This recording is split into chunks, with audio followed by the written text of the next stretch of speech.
Hola, ¿qué tal? Buenos días, bienvenidos y bienvenidas de nuevo a mi canal de YouTube. Mi nombre es Laura Bazán, soy psicóloga sanitaria y os voy a hablar de nuevo acerca del apego, acerca de esos vínculos que nos forman y nos transforman.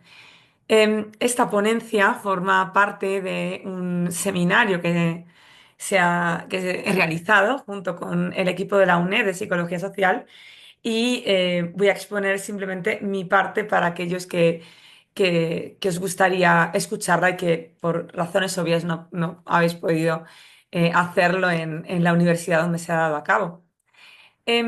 Para ello me voy a valer, como siempre, una presentación. Bien, pues aquí la tenemos. Como os comentaba, hablamos de estos vínculos que nos forman y nos transforman. Con ello me dirijo, hablaré acerca de los apegos en los distintos contextos. Bien, Bowlby nos decía siempre que el apego es algo que nos llevaremos desde la cuna hasta la tumba. Es decir, vamos a tener figuras de apego durante toda nuestra vida y va a ser siempre muy importante, no solamente en la infancia. Os hablaré en un principio de los vínculos que nos forman, que son en la infancia, y después hablaré dos contextos en los que estos vínculos, en el que el apego puede llegar a transformar. Como os comentaba, durante la infancia los vínculos nos forman nuestra personalidad.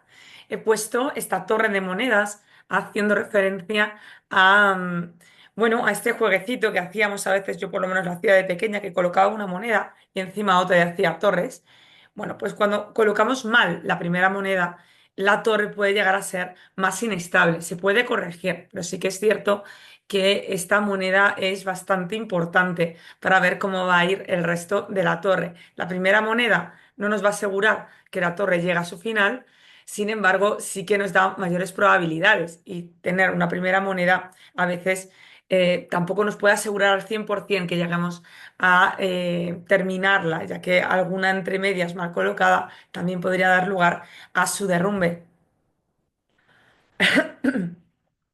Bueno, os he elaborado este gráfico para entender un poco de qué manera se genera ese estilo de apego. Bueno, pues parto del punto de la salud mental actual de los padres en el momento en el que el niño está presente. Evidentemente, la salud mental de los padres ya viene influenciado por su propio estilo de apego y su personalidad. Y también va a venir influenciado, o sea, quizá eso sea la estructura de salud mental que ellos tengan, pero también las circunstancias y hechos que rodean a la crianza en ese momento van a hacer que la persona esté mejor o peor eh, a nivel mental. De manera que si hay duelos concomitantes al nacimiento o a la crianza, esas pérdidas que se puedan tener, mudanzas y lo que ello conlleve, la sensación de soledad, de no tener apoyos sociales en un momento tan importante como es la crianza. La situación económica nos va a generar mayor estrés. Los horarios, el poder estar o no poder estar en casa, o estar a veces sí, a veces no, o que tenga que tener viajes y que me vaya fuera y no atender a mi hijo en esa temporada, el parto y el posparto, de ahí la importancia de la psicología perinatal que tiene, ¿no? Debido a que es ese primer momento que también es esa primera moneda de la que hablamos. Una persona que está traumatizada después de un parto difícilmente pueda conectar con su bebé. La estructura familiar no es lo mismo tener un hijo con una persona, tenerlo solo, o que haya habido sí, que quedarse, o sea, que se junte además ese duelo y quedarse viudo y que la familia sea monoparental y tener un hijo o cinco no es lo mismo. Y la salud física obviamente también va a influir en esa salud mental de los padres, cómo se van a actuar, cómo se van a encontrar esos padres en la presencia de su hijo. todo esto va a responder a su capacidad para poder responder a las necesidades del niño y la consistencia, porque, como diremos más adelante, una figura de apego no solamente necesita que se le cubran esas necesidades, sino que además se haga de una manera continua, consistente, congruente. Em, no pasa nada porque a veces, también lo veremos después, no lo hagamos, pero sí que la mayor parte de las veces así suceda. Esta capacidad que los padres tienen para responder a las necesidades del niño y la consistencia es lo que va a generar un estilo de apego en ese niño. Ese estilo de apego que se vaya forjando va a eh, influir de una manera decisiva en el comportamiento que tiene hacia los padres y hacia los demás, cómo se relaciona con las demás personas. Además, el comportamiento también va a estar em, influenciado por la salud física del propio niño. Un niño que tiene un intestino maduro, una dermatitis, un reflujo, que además hay veces que no es visible, pues seguramente que esté más irritable y que se comporte de esa manera, ¿no? Y pueda dar lugar incluso a confusión de los padres de qué le está pasando, ¿no? Y confundirlo con el propio temperamento del niño. Que el temperamento del niño también va a influir, obviamente, en el comportamiento actual. Como decía Daniel Siegel, criamos la naturaleza y dependiendo de cómo se nos presente el niño, nosotros tenemos que ser capaces de sostener todo ello para poder responder a sus necesidades y generar un buen estilo de apego sano. ¿Qué es una figura de apego segura? Bueno, pues es importantísimo entenderlo porque de esta manera em, podremos luchar por serlo, ¿no? Una base segura, es necesario que proporcionemos una base segura, es decir, que ofrezcamos un entorno seguro desde el que poder explorar y al que se puede regresar cuando uno necesite consuelo. Se motiva a que haya una exploración. Es decir, no se trata de sobreproteger, se trata de permitir que nuestros hijos puedan explorar el medio y aprender y desarrollarse con ello. Y si pasa algo, aquí estoy yo, que soy tu madre, tu padre, para consolarte o para lo que necesites. Pero es muy importante entender que los niños obviamente tienen que explorar para poder desarrollarse.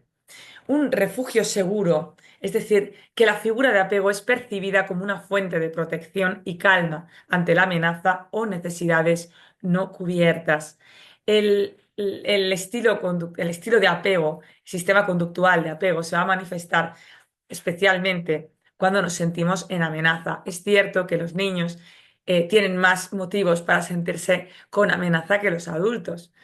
Y bueno, es así, es decir, desde el tamaño que tienen los niños, la poca independencia que tienen, evidentemente van a depender de una figura de apego y por eso quizá sean más demandantes que los adultos. Lo que no quiere decir que los adultos cuando se sientan amenazados también van a recurrir a esa figura de apego seguro. Bien, pues sí, es decir, ahora veremos más adelante los estilos y veremos qué relación hay cuando este refugio seguro no existe o no es suficiente.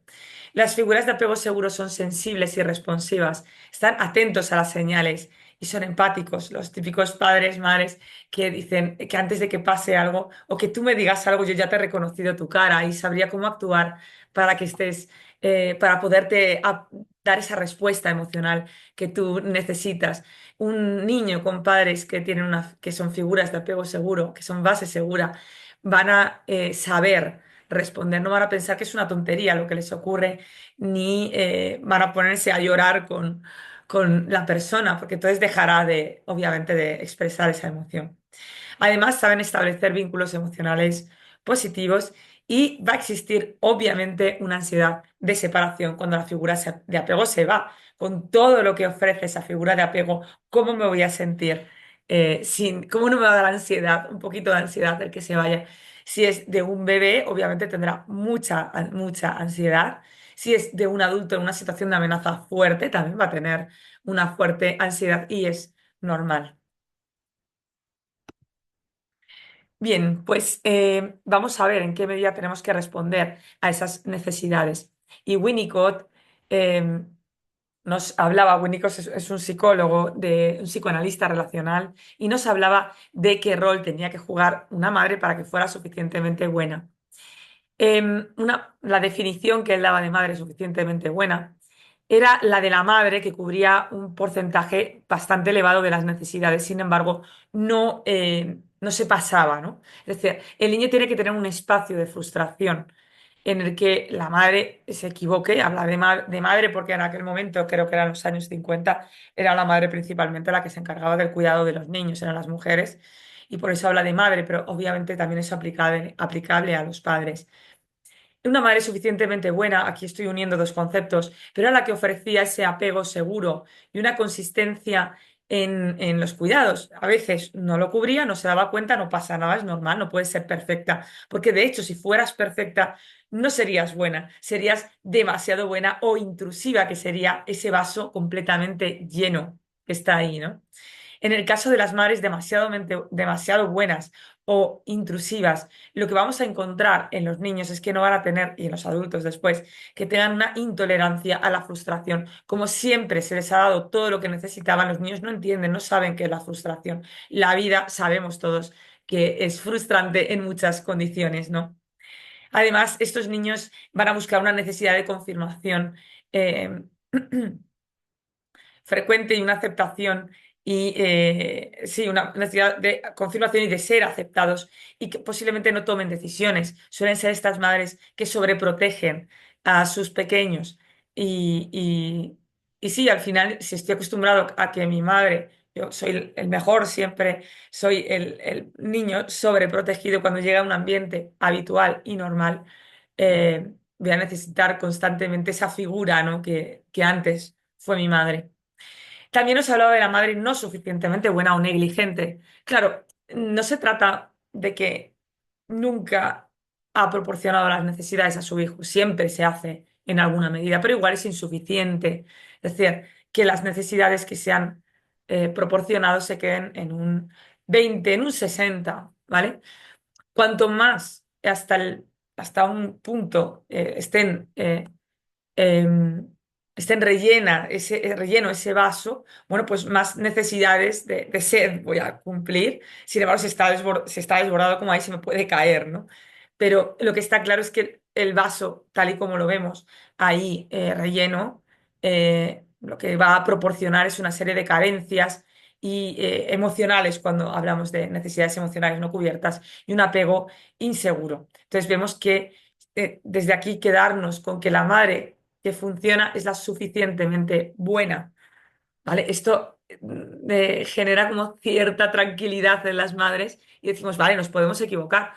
No es que un día hiciera esto, no pasa nada. Mi problema es cuando es el modus operandi que no responde a las necesidades del niño o que mi modus operandi sobreprotege y proporciona en un exceso es lo que nosotras consideramos que es lo que el niño necesita. ¿En qué nos forman los vínculos? Bueno, pues los vínculos nos van a,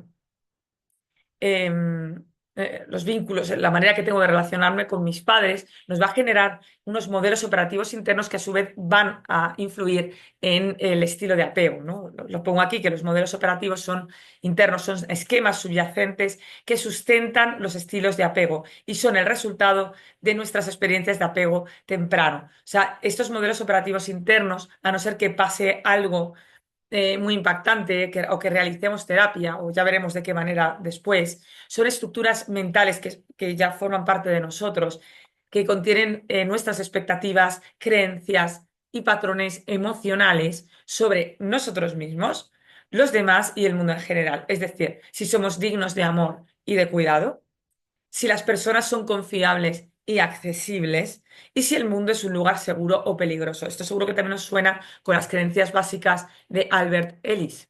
Bien, pues sí, es esa estructura que tenemos de creencias que nos va a ir movilizando y que como comentábamos, son subyacentes a cómo nos relacionamos con los demás, cómo reaccionamos ante las conductas de amenaza, que es el estilo de apego, que dependiendo del tipo de estilo de apego que tenga, podremos tener un patrón seguro, ansioso, evitativo o desorganizado.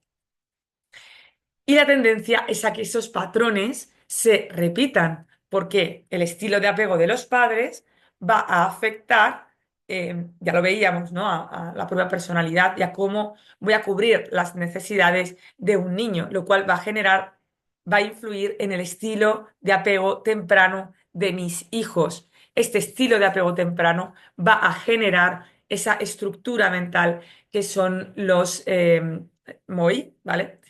Los modelos operativos internos.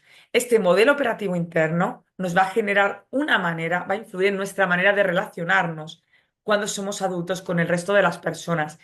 Y el resultado de cómo me relaciono, o sea, cuando yo me relaciono con alguien de una manera ansiosa, seguramente que la otra persona me va a responder de tal manera que va a confirmar de nuevo mi MOI, mi modelo operativo interno.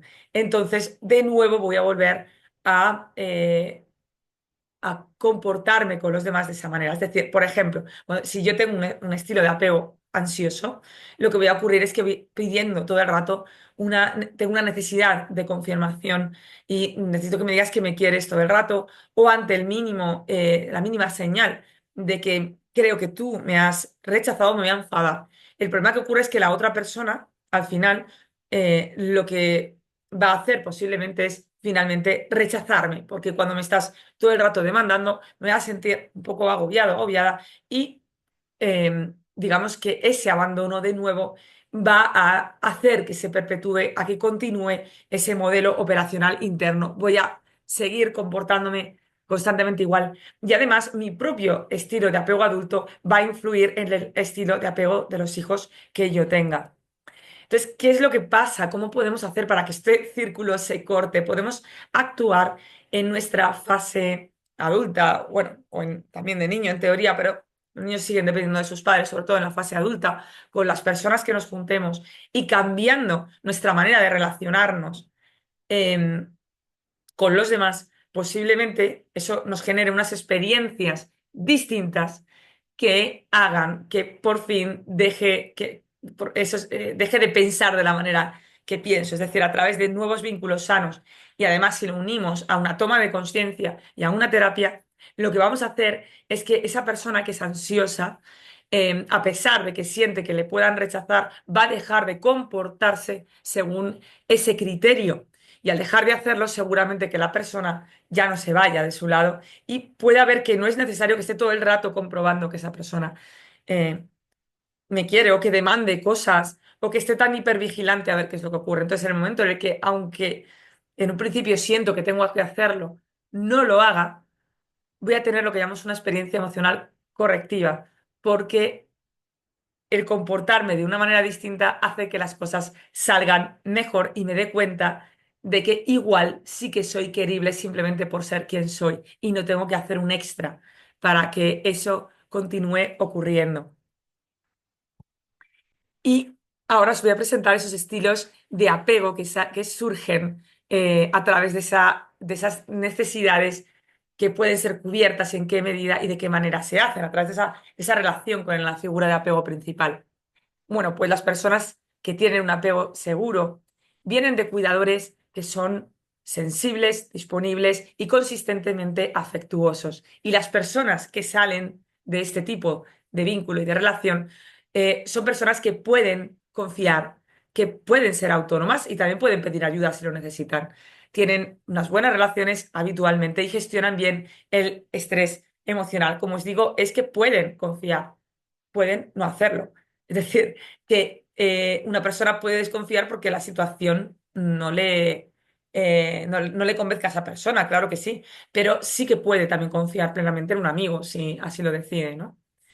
Las personas con apego evitativo tuvieron cuidadores fríos, distantes o poco disponibles emocionalmente, y las personas que surgen de ese tipo de relación habitualmente se sienten distanciadas, autosuficientes y evitan la cercanía emocional. Hacen de todo por ser autónomas. Esa es la diferencia. El apego seguro puede ser, una persona con apego seguro puede ser autónoma o puede en algún momento determinado, cuando lo necesita, depender de alguien, si lo necesita. Sin embargo, el apego evitativo, eso de depender, lo llevan fatal y que dependan de ellos tampoco.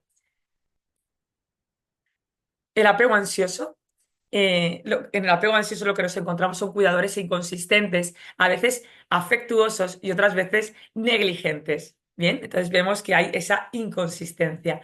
Entonces son personas que suelen mostrarse inseguras, dependientes, temen el rechazo y buscar una validación constante. Si mis padres a veces sentía que me querían y a veces no, a veces estaban y a veces no, es un poco como aquella palanca a la que las palomas de Skinner daban, ¿no? Cuando en un apego seguro yo doy al botón y me aparece, ya está, mi padre, mi madre me da lo que yo necesito cuando lo necesito. Sin embargo, el apego ansioso es como que dan a la palanca y hay periodos en los que no aparece la bolita. Entonces, lo que ocurre es un aumento de la conducta de la paloma. Pues aquí pasa un poco lo mismo, es decir, parece que tengo que hacer algo para ser querido. Entonces, sí, es la sensación que se llevan, de manera que necesitan confirmar, no tienen esa seguridad de que van a ser queridos, creen que tienen que tolerar más que los demás para que les puedan querer, que hay algo malo en ellos, ¿no? Y que tienen que currarse realmente la relación para ser queridos. Aunque luego a veces lo que pasa en otras ocasiones es que ante la sensación de rechazo, ellos se enfadan un montón, son bastante intolerantes, les hace mucho dolor, es una herida, ¿no? Y el apego desorganizado. Los cuidadores eran impredecibles, abusivos y aterradores. Las personas que sufrieron esto tenían miedo a sus personas cercanas, tenían dificultad para confiar y también es lo que les pasa con el resto del mundo, ¿no? Se suelen presentar caóticas, a veces ansiosas y a veces evitativas. Son estas personas que por una parte quiero una relación, pero luego a la vez no puedo porque me da mucho miedo relacionarme por el daño que me puedan hacer. Y hay como esta sensación de que hay un caos. ¿Y cuáles son los vínculos que nos transforman? Bueno, como os comentaba antes, hay muchos, son muchos. Lo que queda claro es que el vínculo cura el vínculo. El vínculo es lo que nos va a hacer que veamos la vida de otra manera, nos comportemos de otra manera, tengamos esas experiencias correctivas y que nuestros modelos operantes internos puedan llegar a cambiar nuestra personalidad y haya un cambio mucho más profundo. Pero sí que es cierto que una guía suele venir bastante bien. También esto es un proceso, ¿no? ¿Qué figuras de apego adulto podemos tener? Pues tenemos nuestros amigos, nuestras parejas, los terapeutas, los líderes, los sacerdotes, también pueden ser figuras de apego. Bueno, hay muchas personas que pueden llegar a ser figuras de apego. En este caso, como os dije, vamos a hablar de la pareja y de la terapia. Bien, ¿cómo son estos estilos de apego en la terapia, en la pareja? ¿Cómo se manifiestan? Bueno, pues en el apego seguro se mueven en el eje de dependencia e independencia sin temor a la angustia. Son capaces de confiar, cómodos con la cercanía emocional y la comunicación y pueden resolver los conflictos de manera efectiva. De manera que ofrecen cierta estabilidad, comunicación emocional y manejo del conflicto en la pareja, ¿vale? También se pueden desregular en algún momento, pero sí que es cierto que, bueno, me puedo enfadar y no tengo miedo a ser rechazado porque me haya enfadado, por ejemplo, ¿no? O si mi pareja se enfada, tampoco me da mucho miedo, ya se le pasará y lo hablaremos. No pasa nada. Una persona con un apego ansioso que viene ahora, quizá el que te enfades conmigo, me genera mucha ansiedad, ¿no? Entonces, estas personas suelen buscar constantemente la aprobación de su pareja, temen el abandono, piden atención y validación constante, pueden interpretar las señales neutrales como amenazas de rechazo, a veces una mirada torcida, interpretarla como algo horrible, cuando realmente no, vale, te he mirado, no me ha gustado que dejaras el recipiente este de yogur tirado por ahí, vale, pero ya está, tampoco va a pasar nada por esto. Sin embargo, esa mirada le puede generar un... ¿Qué pasa, ¿no? ¿Qué significa? Tengo que corroborar qué significa todo esto, ¿no? Hay una tendencia a la dependencia emocional y conflictos frecuentes. Tengo que decir que las personas somos personas, que aquí estoy estableciendo 4 categorías de apego, pero que luego evidentemente cada uno tiene sus cositas y su manera de demostrarlo, pero sí que es verdad que hay un patrón que se suele repetir en estos casos.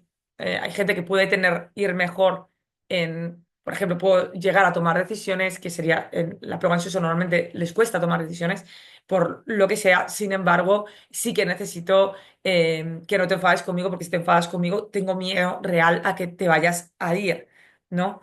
Entonces, bueno, sí que es verdad que suelen ser personas más demandantes, ¿no? Y cuando lo dejan con una relación, en una relación es como que vuelven a confirmar, ¿ves? Me han dejado por...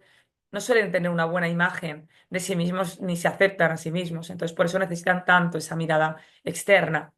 En el apego evitativo, lo que tenemos son dificultades para expresar emociones y responder a necesidades emocionales de nuestra pareja. Entonces, evita la cercanía o la dependencia. Tiene una sensación de desconexión o frustración. Perdona, es lo que generan es una sensación de desconexión o frustración en la relación, porque por más que yo me intento acercar a esa persona parece que se retira, ¿no? Porque no sé lo que te pasa, porque no me lo dices claramente, porque de repente te has enfadado y no entiendo el por qué. Porque no sé si estás enfadado o estás triste o qué es lo que, o si tienes miedo. Porque cuando te tienes una crisis, en vez de acercarte y que yo te pueda ayudar, tú lo que haces es que te distancias. Y sobre todo, cuando hay algo que va mal, lo intento hablar contigo y encima te vas. Eso es un apego evitativo. Eso genera mucha frustración también para ellos. Ellos no lo pasan bien, también con esto. Y en el apego desorganizado lo que encontramos son comportamientos contradictorios. No entiendes, quieres estar o no quieres estar conmigo. Y hay una confusión emocional importante con tendencia a no confiar completamente en las relaciones. Hay comportamientos impredecibles y desorganizados en las relaciones, alternando entre el que me acerco y me rechazo. Son dinámicas inestables y dolorosas, muy inestables y muy dolorosas, ¿no? Estoy contigo y estoy súper bien y me dices que quieres estar conmigo, pero luego te escribe un WhatsApp y no estás, desapareces, ¿no? Y luego me escribes y luego, entonces, son relaciones que realmente, claro, fijaros cómo puede ser cuando se une una persona con apego desorganizado con otra con apego desorganizado, o, como en el ejemplo que os voy a poner, el baile del ansioso y el evitativo. Esto pasa mucho, ¿no? La persona ansiosa que lo que necesita es esa cercanía y esa validación emocional empieza a demandar un cuidado emocional en el evitativo. Y el evitativo, ante la persona que se le acerca, siente todavía más necesidad de apartarse, de distanciarse emocionalmente. Por lo tanto, el ansioso se piensa que se está alejando más y lo que necesita es que haya esa conexión. Por lo tanto, aumenta esos intentos de conexión. Y el evitativo se estresa precisamente por ello, de manera que el evitativo evita todavía más. Y el ansioso confirma este rechazo de nuevo. Imaginaros qué dolor existe en esta relación. Y el tema que hay es que la persona ansiosa y la evitativa se van no sé si lo he puesto aquí, no, pero se van a unir como un imán, ¿no? Se van a unir como un imán porque en un principio, en las primeras fases, lo que va a ocurrir es que el evitativo, que ve las emociones un poco en blanco y negro, va a obtener esa explosión de colores por parte del ansioso y le va a gustar.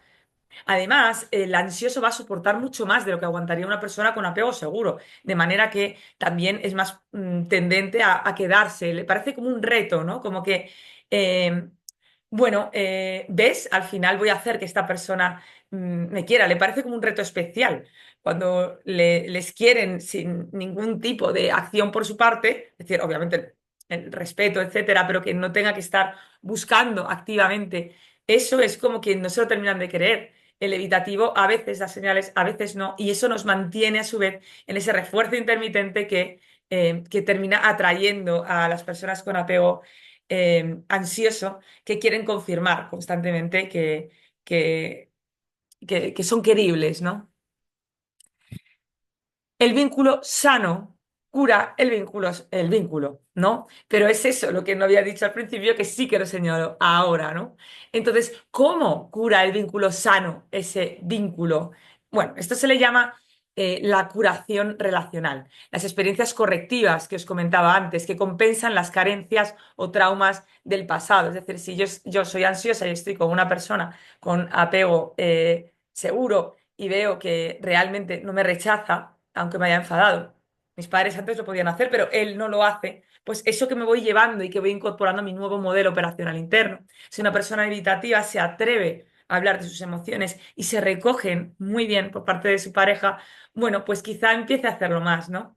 Entonces, esa creación del vínculo seguro, un espacio en el que la persona se sienta aceptada, comprendida y protegida, va a hacer que la persona cada vez se sienta con más voluntad, con más fuerzas para expresarse, para expresar sus partes refugiadas, perdón, exiliadas, ¿no? Esas partes que nunca quieren mostrar, lo van a poder hacer. La validación emocional, el reemplazar los mensajes que han sido invalidantes durante toda la vida o críticos recibidos en la infancia, ahora te voy a escuchar, no te voy a criticar por ello, te voy a proporcionar una aceptación incondicional. La reparación de los patrones relacionales, promoviendo nuevas formas de relación más saludables y funcionales. Igual antes, un niño cuando era más demandante, los padres vale, ya estás llamando la atención. A lo mejor una persona que sabe de lo que va esto le puede decir, te veo que me estás demandando mucho. ¿Quieres, te pasa algo? ¿Tienes miedo a algo? Se corta esa dinámica que existía anteriormente, ¿no? La ampliación de la capacidad de apego, superar el miedo a la vulnerabilidad, como hablábamos antes.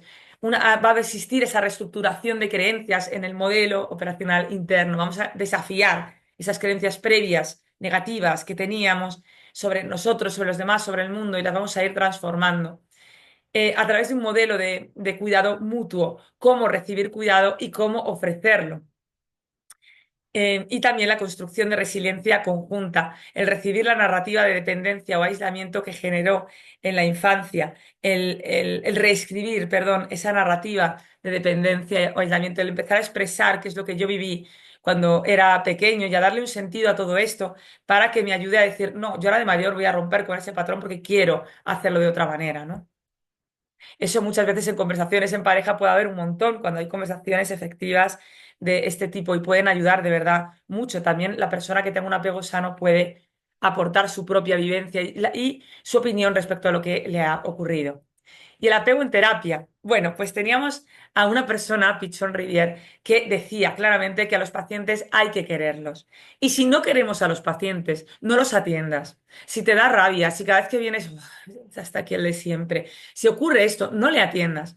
Porque, ¿por qué? Bueno, pues porque sabemos que los factores que influyen en el éxito de las terapias, y esto además son porcentajes que coinciden tanto la Asociación de Psicología Americana como el COC, que es el Colegio Oficial de Psicólogos Español, es que es el vínculo, lo que cura es el vínculo en mayor medida. Porque si nos damos cuenta, vemos que hay el punto 3 y el punto 4 son factores que no dependen realmente de la terapia, que el efecto placebo no depende de la terapia, la creencia con la que venga el paciente sobre lo que va a ocurrir o la motivación y esperanza que tenga el propio paciente no depende de nosotros.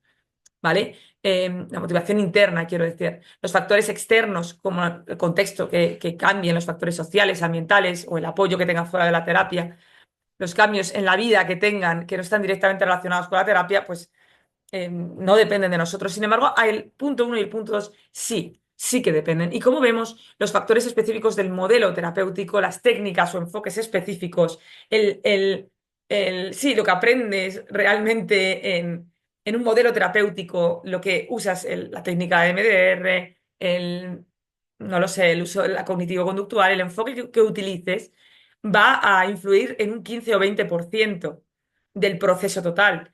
Y lo que más influye es, vamos, por goleada, es el vínculo terapéutico, la relación que tengamos, la alianza terapéutica, la confianza que tenga el paciente con nosotros, la empatía que sintamos, la colaboración en este proceso entre los dos, la percepción de que el terapeuta está entendiendo y apoyando al paciente. Como veis, esa es la descripción que tenemos de figura de apego segura, ¿no? La alineación, perdón, de metas y tareas terapéuticas también es importante, ¿no? Que no estemos luchando cada uno por cosas distintas. Pero bueno, es hacer ese vínculo, es lo que va a hacer también que estemos alineados, que estemos comprometidos con lo mismo. De manera que si no quieres a tus pacientes, si tienes la sensación de que no me apetece ver para nada a esta persona, me cae mal esta persona, no cojas, deriva al paciente. Tenemos que tener en cuenta que los pacientes vienen en situación de amenaza y vulnerabilidad. Si no, es raro que alguien venga a pagarte una sesión 4 veces al mes a la semana, 4 veces, o sea, sí, esas 4 veces al mes, si no se encuentra en una situación de amenaza o vulnerabilidad. La gente que viene, viene principalmente por esto. Hay personas que vienen por desarrollo personal, pero las menos. Las personas vienen cuando se encuentran mal, ¿vale? La gran mayoría de las personas que te vienen a terapia tienen un apego inseguro, ya os lo digo, la gran mayoría, porque vienen con problemas habitualmente relacionales que estallan en distintos contextos. Vienen con historias de vínculos adultos que no han sido sanos tras las experiencias infantiles, reforzando las creencias distorsionadas sobre sí mismos, los demás y el mundo. Imaginaros que nosotros no respondemos como figura de apego seguro. Es que vamos a volver a intervenir en ese patrón repetitivo y a que crea, a reforzar esas creencias que están distorsionadas sobre ellos mismos, sobre los demás y sobre el mundo. ¿Vale? Tenemos que tener en cuenta que es posible que estas personas vengan con comportamientos reactivos, poco adaptativos en el momento presente. Es decir, que te encuentres con personas que en algún momento determinado te puedan hablar mal, ¿vale? O que no aparezcan, abandonen la terapia de repente, te digan, mira, que no quiero no voy a asistir a la siguiente y ya no vuelvan a venir. Y al cabo del mes vuelvan a aparecer. Nosotros tenemos que tener bien tratadas nuestras propias heridas de apego, porque tenemos que saber sostener al paciente. Y los pacientes que están tan dolidos van a necesitar a una base segura, van a necesitar a alguien en quien poderse apoyar, ¿vale? Por eso es tan importante que nosotros tengamos trabajado nuestro propio sistema de apego. Entonces, ¿qué podemos hacer como terapeutas para las personas que vienen en esas circunstancias? Lo primero, reparar el vínculo, es decir, que vean que ellos son importantes para nosotros, que sientan que son importantes para alguien. Empieza todo desde ahí. Actuar como modelo de relación sana. No me voy a enfadar porque tú te enfades, no te voy a escalar, quiero decir, me voy a mantener, me voy a preocupar por tu bienestar, porque sé que lo que me estás diciendo es porque estás dolido por algo. ¿Vale? Entonces me voy a focalizar en eso. No voy a mirar por mi orgullo y voy a responderlo porque a mí nadie me habla de esa manera, ni a mí nadie me deja en la terapia, ¿vale? No se trata de eso, tenemos que saber estar ahí. Tenemos que ser esa base segura para la exploración emocional, que se atrevan, mientras que les vamos animando a hacer, a tener nuevas experiencias y esperamos que sean correctivas, nosotros estamos para escuchar esas experiencias. Sí, y sostenerlas. Y si se ha equivocado, pues no lo vamos a criticar como ya lo hacían, lo tuvo todo esto en experiencias tempranas. Tenemos que acompañar, como os decía, las experiencias emocionales correctivas, comentarlas, alegrarnos con ellos o, bueno, pues el sostener las emociones que puedan surgir cuando no ocurre lo que quería el paciente que ocurriera. Proporcionar una aceptación incondicional, no vamos a enjuiciar darle lo que no tuvo, que es esa mirada psicológica, por favor, cuando nos estén mirando y nos estén contando, especialmente en momentos emotivos, no escribimos nuestras notas en el ordenador y retiramos la mirada, no hacemos eso, porque lo que buscan es la mirada psicológica, quizá ni siquiera te la demandan, porque como nunca la han tenido, se creen que no son merecedores de ella o no esperan tenerla, pero nosotros tenemos que darla de una manera incondicional. Tenemos que fomentar la autonomía cuando se ha terminado la terapia, es decir, la psicoterapia, hemos cumplido objetivos, tenemos que enseñar a despedirnos, a cerrar los ciclos, obviamente siempre con las puertas abiertas si lo necesitan, pero tenemos que aprender a dar esto, que no seamos nosotros los que nos quedamos apegados a eso, ¿vale? No nos podemos abrumar ante las emociones y palabras del paciente, porque ¿cuántas veces hemos tenido que escuchar relatos de un abuso sexual, una pérdida familiar y nos hundimos con esto? No podemos hacerlo porque entonces ellos dicen, ¿ves? No puedo contarlo porque amargo al resto. No podemos hacer de eso. Y proporcionar un entorno estructurado y seguro, con límites pactados y un cumplimiento en los compromisos. Es decir, dar esa consistencia de la que hablamos, un entorno estructurado donde el paciente no se sienta perdido. ¿Vale? Porque, bueno, os recuerdo, como os decía aquí, que venimos a personas que se sienten en situación de amenaza y vulnerabilidad, con apegos inseguros. No vamos a generar un entorno seguro. ¿Bien? Y pongo esos 3 puntos bien grandotes porque seguro que podemos hacer más cosas, ¿no? Bueno, el contexto es importante, ¿vale? En terapia, lo leí en un artículo recientemente que comparaba las culturas, que decía que predominantemente era ansiosa de Turquía y de Alemania, que eran más evitativos. Y lo que comenta en este contexto, ¿no? Es que algunos comportamientos de apego inseguro en los clientes pueden ser culturalmente adaptativos, ¿vale?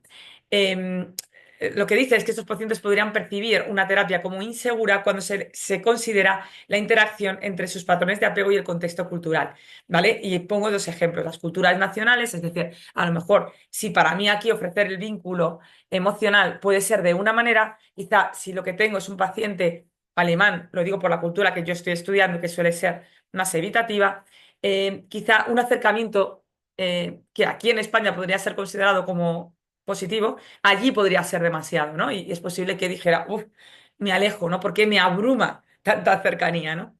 Y yo estuve trabajando durante 5 años y medio en una prisión de máxima seguridad y trabajé, hacía terapia con las personas que estaban allí presas y estaba claro que no podíamos retirar la barrera con la que ellos se presentaban al contexto en el que se encontraban, porque evidentemente en ese caso era muy adaptativa, no podían esperar vínculos ni podían proporcionarlos así de primeras, ¿no? Debería de ser alguien con mucha conexión y lo que pasa habitualmente es que les cambian de celda, entonces ni siquiera les interesaban. No podemos pedirles eso. Lo que sí que podemos es proporcionarles nosotros una base segura, ¿vale? Con todo lo que eso conlleva, pero no podemos pedirles que ellos se comporten de esa manera. La pregunta es, ¿te adentrarías en la selva con un guía en el que no confías? Seguramente seguramente no. Es decir, ¿por qué os pregunto esto, no? Es decir, ante un entorno tan amenazador como pueda ser la selva, yo me sentiría genial con una figura de apego, con un guía segura, ¿no? Un guía que me permite mirar cosas, explorar, aprender de lo que voy haciendo, pero a la vez cuando hay una amenaza me siento que me pueda proteger, no que cuando venga una amenaza salga corriendo. O que yo le diga, ay, me ha pasado esto, me he pinchado y me apetece que me cure, que me sane de alguna manera, ¿no? Imaginaros que dije, ah, eso es una tontería, eso te lo haces tú, tienes que saber tú solucionarte este problema, ¿no? Y qué decirte si de repente desaparece y me quedo solo y de repente, no, ahora está todo el rato, ¿no? Y a veces me ayuda y a veces no me ayuda, ¿no? Ostras, qué estrés, ¿verdad? Pues eso es lo que viven los niños con sus padres y es lo que viven los adultos con sus líderes, con sus amigos, con sus parejas, ¿no? Cuando no existe, ante la amenaza, no existe esta figura de apego. Bien, la transformación, pues son esas experiencias vinculares y no las teorías. Son las experiencias vinculares y no son las teorías las que nos transforman. Nos atrevemos a cambiar cuando cuento con un buen guía en el que confío. Cambiamos cuando sabemos cómo hacerlo o a través del aprendizaje vicario. Es decir, si a mí tampoco sé muy bien cómo expresarme emocionalmente porque nunca he visto a nadie hacerlo. Podría ocurrir, podría no, ocurre muchísimas veces, ¿no? No puedo pedir lo que necesito, porque yo lo que llevo viendo toda la vida es que o me pongo agresivo y lo pido por las malas, o por la buena no funciona, ¿no? Entonces, claro, tengo un mal modelo, ¿no? Entonces cambiamos cuando sabemos cómo hacerlo a través de un aprendizaje vicario. O sea, yo veo cómo lo haces, ¿no? Si mi terapeuta, cuando yo me enfado, es capaz de no escalarme, entonces voy a aprender a no escalar. ¿Bien? Para cambiar, como decía, necesitamos una figura de apego seguro. Así que muchísimas gracias por acompañarme hasta aquí. Muchas gracias por escuchar mis vídeos. Ya sabéis, si tenéis cualquier duda podéis comunicaros conmigo a través del email laura.bazan.psicología@gmail.com. Tengo bueno, el canal que es desde donde me estáis viendo ahora mismo. Tengo un canal, bueno, un perfil de Instagram que ahora mismo no estoy utilizando mucho, pero espero darle un poco de caña y podéis visitar mi página web en www.psicovivere.com. Como deciros que si os ha gustado, que deis ahí like, que compartáis todo lo que queráis y preguntéis cosas si queréis en comentarios que seréis obviamente bienvenidos. Lo dicho, muchas gracias, que tengáis buen día, nos vemos en los próximos vídeos.